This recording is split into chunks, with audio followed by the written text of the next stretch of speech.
안녕하십니까, 남강호입니다. 오늘은 뉴스케일 파워에 대해 깊이 있는 이야기를 나눠보겠습니다. 우리가 최근 시장을 보면서 계속 느꼈던 게 있죠. AI는 전력을 잡아먹고 데이터 센터는 갈수록 커지고, 그런데 친환경 전력은 늘 부족하다. 바로 이 지점에서 원자력, 그 중에서도 소형 모듈 원자로 SMR이 다시 한번 세상의 주목을 받고 있습니다. 그리고 그 중심에 누가 있느냐? 바로 뉴스케일 파워입니다. 오늘 영상에서는 최근 뉴스케일 파워에서 나온 실질적인 뉴스, 자금 조달, 계약 계획, 루마니아 프로젝트 일정, 그리고 주가 흐름까지 다 짚어보겠습니다. 지난 뉴욕 증시 한번 확인할 건데요. 먼저 주요 지수부터 확인하겠습니다. 미국장은 3대 지수 모두 강하게 반등하며 힘을 보여줬습니다. 먼저 다우지수는 45,631.74포인트로 마감했습니다. 무려 846.24포인트 상승, 1.89% 급등했습니다. S&P 500 지수도 크게 올랐습니다.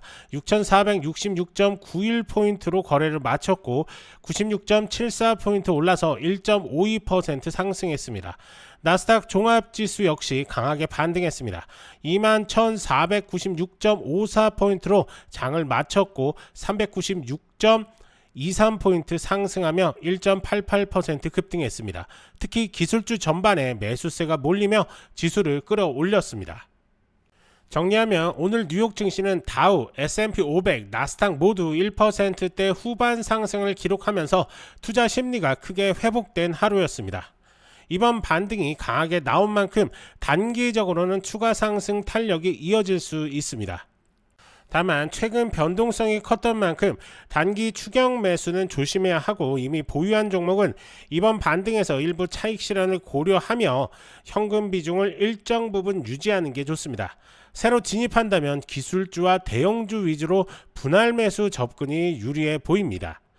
한마디로 정리하면 반등 랠리에는 올라타되 조심스럽게 분할로 접근하면서 리스크 관리가 필요해 보입니다. 뉴스케일 파워는 세계 최초로 미국 원자력 규제위원회 NRC의 설계 승인을 받은 SMR 기업입니다. 77메가와트짜리 모듈형 원자로 설계, 이게 지금 뉴스케일의 핵심 자산입니다.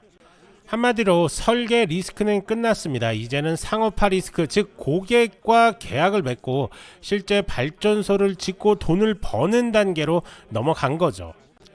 그리고 이 과정에서 뉴스케일은 엔트라 1 모델을 내세우고 있습니다. 쉽게 말해 발전소 전체를 자기들이 직접 지어 운영하기보다는 모듈 기술을 제공하고 파트너와 함께 전력 생산 사업에 들어가는 구조입니다. 고객은 안정적인 전력을 사가고 뉴스케일은 기술 공급사로서 확실한 역할을 하는 거죠. 자, 우선 실적 발표부터 좀 체크를 해볼 건데요. 매출이 2분기 실적에서 매출이 810만 달러, 전년 대비 대폭 증가를 했습니다.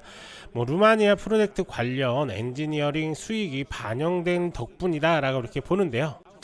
그리고 또 현재 현금 보유가 약 4억 9천만 달러, 단기 생존 걱정은 전혀 없다 라고 이렇게 보시면 될 것 같습니다. 다만 비용이 좀 늘었죠. 이유는 간단합니다. 이제 연구개발 기업이 아니라 상업화 기업으로 변신하는 중이라서 영업, 사업 개발 쪽으로 돈을 쓰고 있는 겁니다. 결국에는 아직까지는 적자라는 단어보다 기여가 바뀌었다는 사실이 더 중요하다는 겁니다. 그리고 최근에 ATM 시장가 매수를 통해 최대 5억 달러 규모의 클래스 A 주식을 발행할 계획을 공개도 했는데요. 이 내용을 좀 요약을 하면 쉽게 말해 필요할 때 언제든 시장에서 돈을 땡겨 쓸 수 있다 라고 이렇게 생각을 하시면 좋을 것 같습니다. 당연히 장점은 빠르고 유연한 자금 조달이고, 단점은 주가 희석입니다. 투자자 입장에서는 반드시 발행 속도와 용처를 체크를 하면서 접근을 해야 된다 라고 이렇게 보시면 좋을 것 같습니다. 그리고 CEO가 직접 연말까지 하드 컨트랙트 구속력 있는 계약을 두세 건 체결을 하겠다고 이렇게 못 박았습니다. 현재 관심 고객은 데이터 센터 운용사라든지 유틸리티, 군 공공기관까지 다양하다라고 하는데요. 하지만 아직까지 계약은 없습니다. 시장에 기다리는 건 바로 이 부분입니다. 계약이 어느 정도 성사가 나와야지만 추가적으로 매출이 나올 거다라고 이렇게 보는 거죠. 또 우리가 집중해서 보셔야 되는 건 바로 루마니아입니다. 도이체 슈티 프로젝트가 모듈이 6개고 총 462메가와트급 계약인데요. 현재 플로우가 피드 2단계를 진행 중이고 최종 투자 결정은 2026년 말에서 2027년 초라고 하는데 좀 길죠. 하지만 설계 승인으로 기술 불확실성은 사라졌습니다. 일정은 길어도 규제 리스크는 줄었다라고 이렇게 보시면 좋을 것 같습니다. 현재 시장 반응을 좀 보면 지난 한 달간 AI 조정이 왔죠.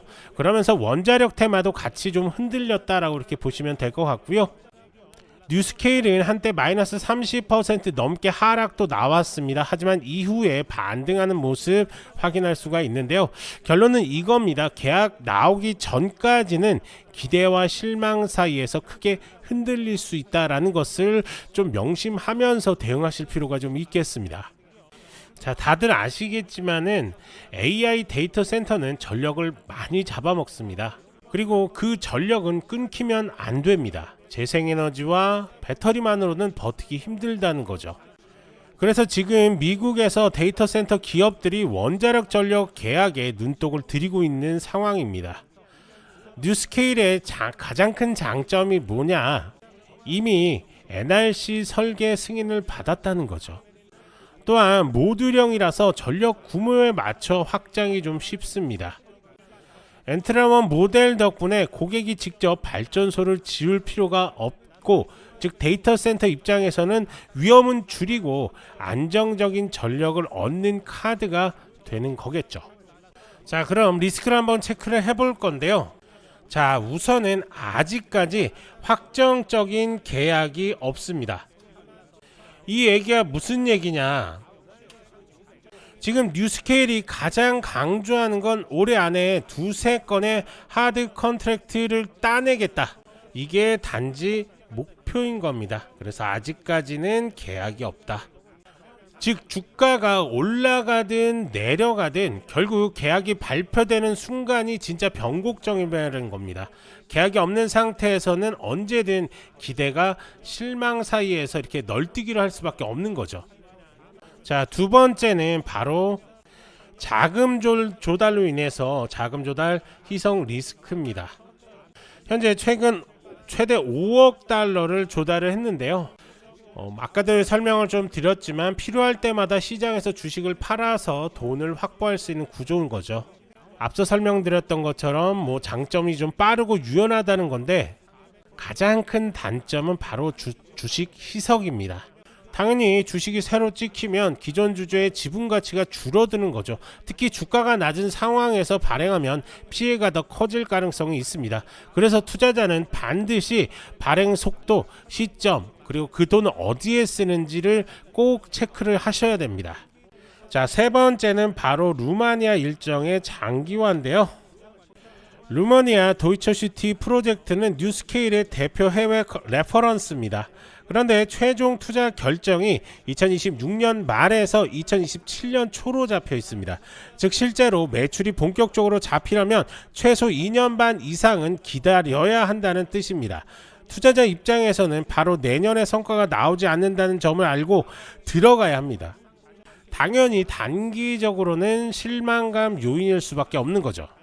자, 네 번째가 바로 규제의 불확실성인데요. NRC 설계 승인을 받으면서 기술 리스크는 많이 줄었습니다. 하지만 규제 환경 전체가 완전히 깔끔해진 건 아닙니다. 특히 각 주마다 규제나 허가 절차가 남아있고 일부 스타트업과 주정부들은 NRC의 규제가 지나치게 엄격하다는 소송까지 걸고 있습니다. 즉 규제 리스크는 낮아졌지만 여전히 남아있다는 게 핵심입니다. 자, 그리고 다섯 번째가 핵연료 공급망입니다. SMR은 고농축, 저농축 우라늄이라는 특수 연료가 필요합니다. 그런데 이 우라늄 공급망이 아직 안정적으로 구축되지 않았습니다. 현재 미국에서도 국책 과제로 지원을 늘리고 있지만 실제 공급은 제한적입니다. 이 말은 설령 뉴스케일이 계약을 따내더라도 연료 확보 문제가 발목을 잡을 수 있다는 뜻입니다. 이건 뉴스케일뿐만 아니라 SMR 업계 전반이 안고 있는 리스크입니다. 자, 마지막으로는 엔트라1의 파트너 의존도인데요. 뉴스케일은 엔트라1 에너지라는 파트너와 손잡고 상업화를 추진하고 있습니다. 엔트라1이 발전소 건설 운영까지 맡아주니까 뉴스케일은 기술 공급에 집중할 수 있죠. 좋은 점도 많지만 동시에 파트너 리스크라는 게 좀 신경이 쓰입니다. 예를 들어 엔트라1이 일정의 차질을 빚거나 자금 문제를 겪으면 뉴스케일도 같이 타격을 입는 구조라는 겁니다. 즉 동반자와 함께 달리는 구조라서 파트너의 안정성도 투자자가 계속 점검해야 한다는 겁니다. 다만 이런 6가지의 리스크를 부정적으로만 볼 게 아니라 오히려 투자자가 항상 모니터링할 체크리스트라고 생각하시는 게 좋을 것 같습니다. 자, 우선 차트를 한번 볼 건데요. 지금 보시는 것처럼 현재 이렇게 구름대 위쪽에서 지지 구간 확인하고 있는 상황입니다. 아직까지 완벽하게 추세 전환했다라고 얘기하기엔 좀 모호한 자리입니다. 그렇기 때문에 이 지표가 아직까지 롱타임은 나오고 있질 않습니다. 지금은 숏으로 내려가고 있다. 즉 하방 압력이 지금 켜져 있는 그런 상황이다 라고 이렇게 보시면 좋을 것 같고요.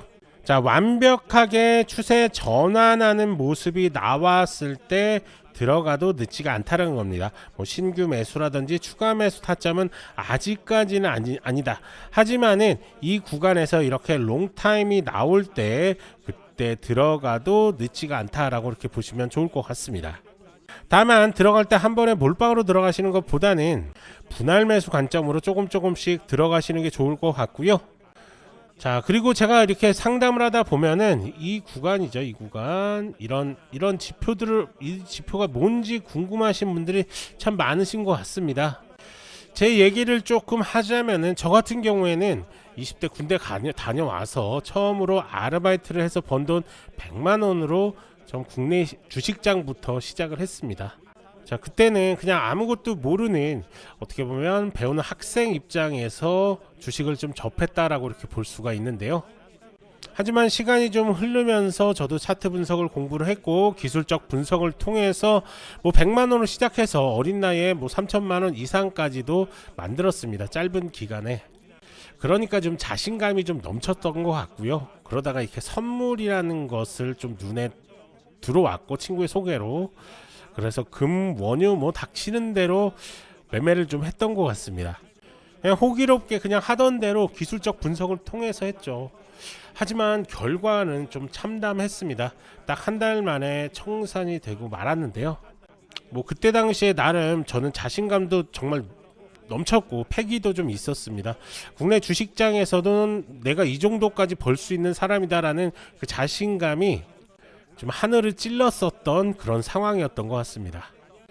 이렇게 한 번에 청산의 아픔을 보고 나니까 진짜 아무것도 하기 싫더라고요. 그래서 거의 뭐 페인처럼 이렇게 살았던 것 같고요. 그래도 뭐 여기서 물러나면 안 되겠다라고 이렇게 생각을 하면서 차근차근 0에서부터 다시 모든 걸 배웠던 것 같습니다. 그러면서 하나 지금 깨달은 게 있습니다. 그게 바로 손실을 피하는 것보다 더 중요한 것은 손실을 관리하는 겁니다. 그리고 매매 승률보다는 손익비가 계좌를 지키는 길이라는 사실을 알게 된 거죠. 뭐 예를 들어 이런 겁니다. 뭐 CPI 발표가 있는 날에 무리해서 비중을 넣을 필요가 없는 겁니다. 결과 나온 거 보고 들어가도 늦지가 않습니다. 운이 좋아 도박처럼 걸었던 사람이 10% 수익을 봤다면 나는 결과를 보고 그냥 2-3%만 먹어도 되는 겁니다. 대신 그 사람은 도박이기 때문에 비중이 절대 많이 들어갈 수가 없습니다. 잘못하다간 청산이 되니까요. 하지만 저는 결과를 다 보고 추세를 확인한 후에 안전하게 들어가는 거기 때문에 비중을 30%, 40%, 50% 들어가도 상관이 없는 싸움이 되는 겁니다. 이렇게 빅 이벤트가 있을 때 잠시 쉬어가면서 비중 조절을 하고 확실한 자리에서 비중을 많이 넣어서 손익비를 올리면 되는 겁니다. 그래서 제가 고안한 지표가 바로 이 지표입니다. 어떻게 쓰냐고요? 쓰는 건 간단합니다. 트레이딩 뷰만 있으면 되는 거고요. 트레이딩 뷰에서 이렇게 롱타임이 나온다 라고 한다면 매수세 들어가면 되는 거고요. 쇼타임이 나올 때 그냥 익절하고 나옵니다. 최고점에서 팔면 좋긴 하지만 이게 밑으로 꺾일 가능성도 있습니다. 이런 것들을 좀 감안하더라도 충분히 안전하게 수익을 가져가는 그런 매매 방법을 확인할 수가 있습니다. 자, 이 지표 제가 무료로 다 드릴 겁니다. 하지만 그냥 무료로 완벽하게 공짜로 드리는 건 아니고요. 부탁을 딱 두 가지만 드리겠습니다. 바로 첫 번째는 구독과 좋아요 꼭 좀 부탁을 좀 드리고요. 저도 유튜버다 보니까 제 채널이 조금 더 많이 성장을 했으면 좋겠습니다. 채널이 10,000명을 넘고 그 다음에 10만 명을 넘고 100만 명이 넘었으면 좋겠습니다. 그렇기 때문에 구독 꼭 한번 부탁을 드리고요. 두 번째도 비슷합니다. 아시는 지인분이라든지 이런 분들한테 저희 채널 소개시켜 주시면서 구독하면서 좋은 정보 받아가시라고 이렇게 해주시면 더 감사하겠습니다. 두 번째는 굳이 안 하셔도 되는데 이거는 부탁을 좀 드리는 겁니다. 자, 이렇게 저희 쪽 지표를 원하시는 분들은 아래 전화번호로 지표라고 이렇게 문자 보내주시면 제가 이렇게 어떻게 쓰는지 하나부터 10까지 자세하게 설명을 드릴 테니까요. 부담 없이 연락 주시면 됩니다. 저도 이 지표를 통해서 많은 분들이 안전하게 수익을 보셨으면 좋겠습니다. 투자는 도박이 아닙니다. 도박으로 하지 마시고 좀 더 안전하게 가져가시면 좋을 것 같습니다. 자, 정리하자면 오늘 내용을 한 문장으로 요약해 드리겠습니다. 설계 승인은 끝났다. 이제 계약과 돈의 시간이다. 뉴스케일은 지금 변곡점에 서 있다고 이렇게 볼 수가 있습니다. 올해 안에 계약이 발표되는 순간 시장의 눈높이가 완전히 달라질 겁니다. 그 전까지는 변동성이 크지만 바로 그렇기 때문에 준비된 사람에게는 큰 기회가 될 수 있습니다. 하지만 이렇게 설명을 좀 드려도 개인 투자자분들이 혼자서 이렇게 접근하기가 쉽지는 않으시죠. 그러면서 급등 종목들 수익 찬스들을 놓치시는 경향들이 좀 있는데요. 그렇기 때문에 전문가의 도움이 절실히 필요하실 겁니다. 이렇게 구체적인 매매 전략들이 필요하신 분들은 아래 전화번호로 숫자 1이나 뉴스케일 파워라고 이렇게 문자 보내주시면 저희가 하나하나 자세하게 도움 드리도록 할 테니까요. 언제든지 문자 남겨주시면 됩니다. 그리고 제가 이렇게 상담을 하다 보면 뉴스케일 파워를 이런 고점들이죠. 이런 고점에 묶이신 분들이 참 많으신 것 같습니다. 그런 분들 역시 아래 전화번호로 숫자 1이나 뉴스케일이라고 문자 보내주시면 저희가 하나하나 대응 방법에 대해서 자세하게 설명을 드릴 테니까요. 부담 없이 연락 주시면 됩니다. 간혹 이렇게 영상만 보시고 대응하시는 분들이 좀 계신데요. 문자 주셔서 직접 설명 드리시는 게 훨씬 더 도움이 많이 되시니까요. 편하게 문자 보내주시면 됩니다.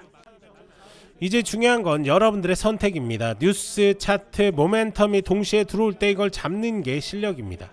좋아요, 구독 부탁드리고 아래 전화번호로 1 또는 요청이라고 문자 한번 남겨주세요.